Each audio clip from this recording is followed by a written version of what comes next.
औज़ुबिल्लाहिमिनश्शैतानिर्रजीम बिस्मिल्लाहिर्रहमानिर्रहीम। अस्सलाम वालेकुम डियर स्टूडेंट्स, मैं हूं आपका मैथमेटिक्स टीचर मुबशर अली और आज के लेक्चर नंबर 11 में हम आपको खुशामदीद कहते हैं। बेटा मैथमेटिक्स 10th क्लास 2026 नया सिलेबस एक्सरसाइज 1.3 का क्वेश्चन नंबर 3, 4 और 5 हम ये सॉल्व करेंगे। क्वेश्चन नंबर 3 की स्टेटमेंट में बेटा देखते हैं, लिखा हुआ है जी z is equal to 5 minus 2 iota then verify that. अगर z में ये गिवन है तो हमने वेरीफाई करना है कि z का डबल कॉन्जुगेट मतलब 2 दफ़ा कॉन्जुगेट मालूम करें तो आंसर दोबारा z की इक्वल आता है। ये एमसीक्यू की स्टेटमेंट भी है और ये स्टेटमेंट अंडरस्टूड है, ये ट्रूथ है कि जब z का डबल कॉन्जुगेट लेंगे तो वो z की इक्वल आएगा। कैसे प्रूव करना है? सिंपल है, जो हमें z गिवन है बेटा उसका आप एक दफ़ा कॉन्जुगेट ले लें। जब उसका एक दफ़ा कॉन्जुगेट बेटा आप लेते हैं तो वो पहले माइनस का है तो वो क्या हो जाएगा प्लस। अब क्वेश्चन की स्टेटमेंट ये थी कि उसका डबल कॉन्जुगेट लें, तो बेटा उसका एक और कॉन्जुगेट लेंगे तो वो बन जाएगा 5 प्लस 2 आटा का एक कॉन्जुगेट लिया तो 5 माइनस 2 आटा बन गया। अब क्वेश्चन में वापस चलते हैं कि z हमारे पास 5 माइनस 2 आटा था तो 5 माइनस 2 आटा की जगह पे क्या लिख दिया z, तो लेफ्ट का आंसर राइट के इक्वल बन गया है। अब ये इंतहाई आसान और एमसीक्यू है, ये आप एमसीक्यू के तौर पे इसको याद करें, शॉर्ट में भी आ सकता है। उसके बाद है जी second part, z conjugate z magnitude या modulus is equals to z conjugate. Magnitude भी कह सकते हैं, मॉडुलस भी कह सकते हैं। अब हमारे पास जो कम्प्लेक्स नंबर z गिवन है z is equals to 5 minus 2 iota, पहले उसके हम मॉडुलस मालूम करेंगे तो वो बन जाएगा रियल पार्ट का स्क्वायर प्लस इमेजिनरी पार्ट का स्क्वायर। ये जैसे फार्मूला हम लोगों ने पिछले लेक्चर में भी पढ़ा, लेक्चर नंबर 10 में, और उसमें हमने पढ़ा था कि जो रियल पार्ट कोई भी आपका कॉम्प्लेक्स नंबर होता है उसका अगर आपने मैग्नीट्यूड या मॉडुलस मालूम करना है तो रियल पार्ट का स्क्वायर होगा प्लस इमेजिनरी पार्ट का स्क्वायर हो जाएगा। 5 का स्क्वायर 4 का स्क्वायर 2 का स्क्वायर करेंगे, फिर दोनों को ऐड कर देंगे तो ये बन गई जी लेफ्ट साइड का आंसर, इक्वेशन 1। अब राइट साइड में उसने कहा है कि मैग्नीट्यूड या मॉडुलस तो मालूम करना है लेकिन उसका पहले क्या चाहिए, कॉन्जुगेट चाहिए। जो हमें z गिवन था हम उसकी पहले क्या करते हैं, कॉन्जुगेट मालूम कर लेते हैं, तो 5 माइनस 2 आटा कॉन्जुगेट 5 प्लस 2 आटा बनेगा। अब उसकी हम मैग्नीट्यूड या मॉडुलस मालूम करते हैं तो रियल पार्ट का स्क्वायर प्लस इमेजिनरी पार्ट का स्क्वायर, तो ये आंसर बना। अब आप दोनों इक्वेशंस को आपस में कंपैरिजन करके देखें तो दोनों आपस में इक्वल हैं, तो आप कह सकते हैं कि z modulus is equals to z magnitude modulus. Next है हमारे पास इसका थर्ड पार्ट जिसकी स्टेटमेंट में है z मैग्नीट्यूड या modulus is equals to negative of z उसका मॉडुलस, और दोनों आंसर बराबर होंगे। सबसे पहली बात, गिवन क्या था, हमें z गिवन था। अब उसका हमने क्या करना है, मॉडुलस। पिछले पार्ट में भी हमने किया 29 स्क्वायर रूट आ गया तो इसको आप देख लीजिएगा। उसके बाद दूसरी बात क्या बेटा कि आपके पास जो राइट साइड है उसमें लिखा है z को नेगेटिव से मल्टीप्लाई पहले करना है। z को नेगेटिव से मल्टीप्लाई किया तो उसके सारे साइन चेंज हो जाएंगे, -5 हो जाएगा प्लस 2 हो जाएगा। जब बेटा इसका आप मॉडुलस मालूम करेंगे तो रियल पार्ट का square plus imaginary part, real part -5 है उसका स्क्वायर, इमेजिनरी पार्ट 2 है उसका स्क्वायर, सिंप्लीफाई करेंगे नेगेटिव का स्क्वायर प्लस हो जाना और आंसर 29 स्क्वायर रूट रहेगा। तो आप इक्वेशन 1 और 2 का कंपैरिजन करते हैं, इससे पता चलता है कि z modulus is equal to negative modulus of negative z, तो दोनों आंसर्स क्या हो रहे हैं, आपस में बराबर हो रहे हैं। तो इंतहाई आसान। और उसके बाद है जी नेक्स्ट पार्ट हमारा फोर्थ पार्ट जिसकी स्टेटमेंट में लिखा हुआ है z into z magnitude sorry z into z conjugate is equal to z magnitude का स्क्वायर। पहली बात मैं आपको सबसे पहला पॉइंट ये क्लियर करना चाहता हूँ कि z मॉडुलस क्या होगा, वो हम प्रीवियस पार्ट में कर चुके हैं कि हम क्या करते हैं, रियल पार्ट का स्क्वायर इमेजिनरी पार्ट का स्क्वायर। हमारे पास z कॉन्जुगेट क्या होगा, z में जो गिवन होता है उसका इमेजिनरी पार्ट का साइन चेंज किया जाता है तो वो कॉन्जुगेट बन जाता है।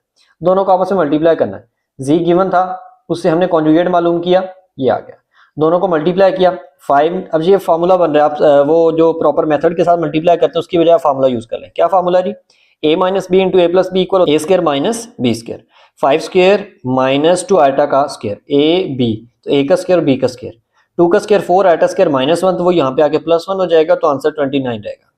अगली बात, अब हमें चाहिए z मैग्नीट्यूड या मॉडुलस का स्क्वायर, मैं उसका स्क्वायर अलग से कंसीडर कर रहा हूँ और अंदर उसका मॉडुलस मालूम कर लेता हूँ। तो ये 5 का स्क्वायर 25 माइनस 2 का स्क्वायर 4, दोनों को ऐड किया 29 और स्क्वायर रूट आपस में कट जाएंगे। अब आप देख सकते हैं कि इक्वेशन 1 को देखा जाए और इक्वेशन 2 को देखा जाए तो इसका मतलब ये है कि इसका आंसर इसके इक्वल आ रहा है, तो left hand side is equal to right. पांचवा पार्ट बेटा इंतहाई आसान पार्ट है, सेम ये आपके तीसरे पार्ट के जैसा है। तीसरे पार्ट की स्टेटमेंट को जरा देख लें, बस फर्क क्या आ रहा है कि यहाँ पे खाली z था, ये देख लीजिएगा जरा, खाली z था और यहाँ पे पहले हमने क्या करना है, z का कॉन्जुगेट मालूम करना है।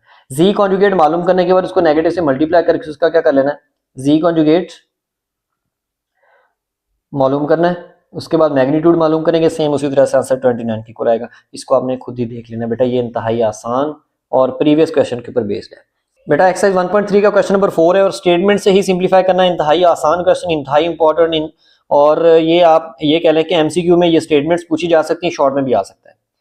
जी हमें गिवन है और हमें कहा गया कि जी का मॉडुलस मालूम करें या नेगेटिव जी का मॉडुलस मालूम करें या जी डबल कॉन्जुगेट का मॉडुलस मालूम करें या जी मॉडुलस के नेगेटिव का मॉडुलस मालूम करें। ये चीज गौर से देखिएगा, जी कॉन्जुगेट के नेगेटिव का मॉडुलस मालूम करें, चारों आंसर आपस में क्या होते हैं, इक्वल होते हैं। तो इस पॉइंट को हमने क्या करना है जी, प्रूफ करना है। तो चार आंसर्स बनेंगे, चारों का कंपैरिजन करेंगे, अगर इक्वल है तो हमारा आंसर प्रूफ हो जाएगा। सबसे पहली बात, हमें जी गिवन है, लिख लिया। हमने जी का कॉन्जुगेट मालूम करना है, मैग्नीट्यूड मालूम करनी है, मॉडुलस मालूम करना है। तो मॉडुलस का तरीका क्या होता है, रियल पार्ट का स्क्वायर प्लस इमेजिनरी पार्ट का स्क्वायर। तो -3 का स्क्वायर 9 ही होता है। 25 स्क्वायर रूट बना और आंसर 5 आ गया। एक बात। अब दूसरा पार्ट इसमें क्या था, दूसरा पार्ट था कि जी को नेगेटिव से करें मल्टीप्लाई, फिर उसका फाइंड करें। जी को हमने नेगेटिव से मल्टीप्लाई किया, तो मल्टीप्लाई जब भी नेगेटिव से करेंगे तो उसके सारे पार्ट्स के साइन चेंज हो जाएंगे, रियल का भी और इमेजिनरी का भी। अब उसकी करना है हमने मॉडुलस, तो -4 का भी स्क्वायर हो जाएगा, 3 का भी स्क्वायर हो जाएगा, -4 का स्क्वायर 16 रहेगा, 3 का स्क्वायर 9 रहेगा और आंसर फिर भी 5 आएगा। 1 2 का तो इक्वल आ रहा है। बाकी हमें दो वैल्यूज और भी चाहिए। जी का डबल कॉन्जुगेट आ रहा है, सिंगल कॉन्जुगेट मालूम किया, जो आंसर है उसका डबल कॉन्जुगेट, एक और कॉन्जुगेट मालूम किया तो उसका साइन और चेंज हो जाएगा। अब इसके ऊपर दोबारा से हमने क्या कर देना है जी, इसका हमने मॉडुलस ले लेना है। 4 का स्क्वायर हो जाएगा, -3 का भी स्क्वायर हो जाएगा, तो आंसर वही आएगा। अब चौथी बात और आखिरी, जी कॉन्जुगेट जो फाइंड किया था उसका नेगेटिव से मल्टीप्लाई करना है। जी का कॉन्जुगेट पहले निकालते हैं, जी कॉन्जुगेट उसका नेगेटिव से क्या मल्टीप्लाई, ये आंसर आ गया। अब उसकी मैग्नीट्यूड लेनी, -4 का भी स्क्वायर हो जाएगा, -3 का भी स्क्वायर हो जाएगा और आगे चल के देखते हैं।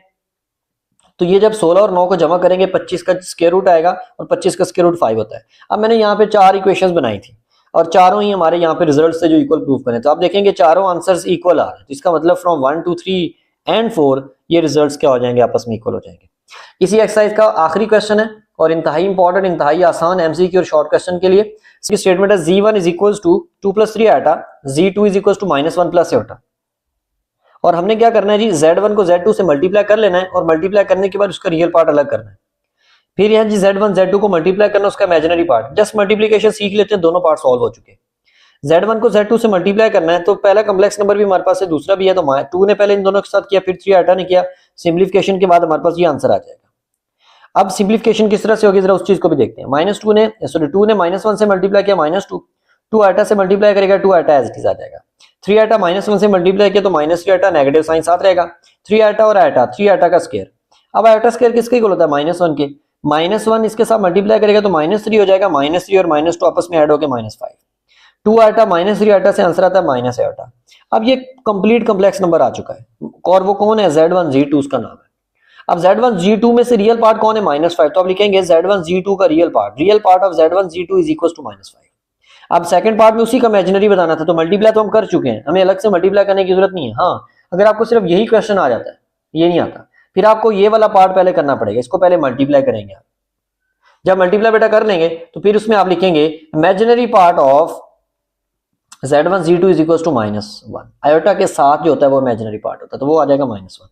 और इस तरह से ये हमारी एक्सरसाइज मुकम्मल हो जाती है। यकीनन आप लोगों को बेटा समझ आई होगी। फिर भी आप लोगों का कोई क्वेश्चन है तो व्हाट्सएप नंबर मौजूद है, कमेंट सेक्शन आपके पास मौजूद है, आप कहीं पे भी क्वेश्चन पूछें, इंशाल्लाह आप लोगों को फौरी आंसर दिया जाएगा। और उसके बाद हमारे चैनल को अगर आप लोगों को अच्छे तरीके से समझ आ रही है, ईमानदारी के साथ अगर आपको बेटा समझ आ रही है, तो हमारे चैनल को लाजमी लाइक करें, सब्सक्राइब करें और बेल आइकन को लाजमी प्रेस करें, ताकि हर आने वाली नई वीडियो जो है आपको मिल सके। और ये चैनल आप लोग अपने दोस्तों के साथ शेयर करें अगर आप लोगों को ये सारे कॉन्सेप्ट्स क्लियर हो रहे हैं तो। इजाजत दीजिए, अल्लाह हाफिज।